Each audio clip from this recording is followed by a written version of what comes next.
ರಾಜಿ ಹೀರಿಕಾಯಿ ಎಣ್ಗಾಯಿ ಮಾಡಪ್ಪಿ.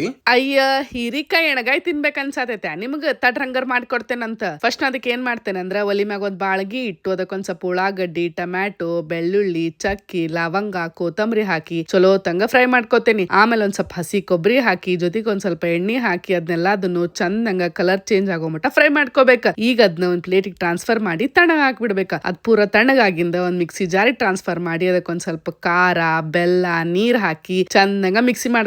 ಈಗ ಇದನ್ನೆಲ್ಲದನ್ನು ಒಂದ್ ಪ್ಲೇಟಿಗೆ ಟ್ರಾನ್ಸ್ಫರ್ ಮಾಡಿ ಇದಕ್ಕೊಂದ್ ಸ್ವಲ್ಪ ಅರ್ಶಿನ ಪುಡಿ, ರುಚಿಗೆ ತಕ್ಕಷ್ಟು ಉಪ್ಪು ಹಾಕಿ ಚಂದಂಗ್ ಮಿಕ್ಸ್ ಮಾಡ್ಕೊಂಡು ನಾವೇನ್ ಹೆಚ್ಚಿಟ್ಕೊಂಡಿರ್ತೇವಲ್ಲ ಹೀರಿಕಾಯಿ ಅದಕ್ಕೆಲ್ಲದಕ್ಕೂ ಹಿಂಗ್ ಚಂದಂಗ ತುಂಬಿ ರೆಡಿ ಮಾಡಿ ಇಟ್ಕೋಬೇಕ. ಈ ಕಡೆ ಒಲಿ ಮೇಲೆ ಒಂದ್ ಬಾಳ್ಗಿ ಇಟ್ಟು ಅದಕ್ಕೊಂದ್ ಸ್ವಲ್ಪ ಎಣ್ಣೆ ಹಾಕಿ 1 ಸ್ಪೂನ್ ಆಗುವಷ್ಟು ಒಣ ಖಾರ ಹಾಕಿ ಅದಕ್ಕ ನಾವು ತುಂಬಿಟ್ಕೊಂಡಿರ್ತೇವಲ್ಲ ಹೀರಿಕಾಯಿ ಅವನ್ನೆಲ್ಲದನ್ನು ಅದಕ್ ಹಾಕಿ ಒಂದ್ 2 ನಿಮಿಷ ಚಂದಂಗ ಅವನ್ನ ಎಣ್ಣೆಗ ಫ್ರೈ ಮಾಡ್ಕೋಬೇಕ. ಆಮೇಲೆ ಒಂದ್ ಪ್ಲೇಟ್ ಮುಚ್ಚಿ ಅವನ್ನ ಒಂದ್ 2 ನಿಮಿಷ ಚಲೋ ತಂಗ ಬೇಯಾಗ್ ಬಿಡ್ಬೇಕ. ನೋಡ್ರಿ 2 ನಿಮಿಷ ಆಗಿಂದ ಹಿಂಗ್ ಚಂದಂಗ ಬೆಂದಿರ್ತಾವ. ಆಮೇಲೆ ಉಳ್ದಿರೋ ಮಸಾಲನೆಲ್ಲ ಅದಕ್ ಹಾಕಿ ಮ್ಯಾಲ ಒಂದ್ ಸ್ವಲ್ಪ ನೀರ್ ಹಾಕಿ ಚಂದಂಗ ಮಿಕ್ಸ್ ಮಾಡಿ ಒಂದ್ ಪ್ಲೇಟ್ ಮುಚ್ಚಿ ಒಂದ್ 5 ನಿಮಿಷ ಸಣ್ಣ ಉರಿ ಒಳಗ ಕುದಿಸಿದ್ರ ಮಸ್ತ್ ಅಂದ ರುಚಿ ಆಗಿರೋ ಹೀರಿಕಾಯಿ ಎಣಗಾಯಿ ರೆಡಿ ಆಕೇತಿ. ಬರ್ರಿ ತಗೋರ್ರಿ ತಿನ್ರಿ ಹೆಂಗಾಗೇತಂತ ರುಚಿ ನೋಡಿ ಹೇಳ್ರಿ.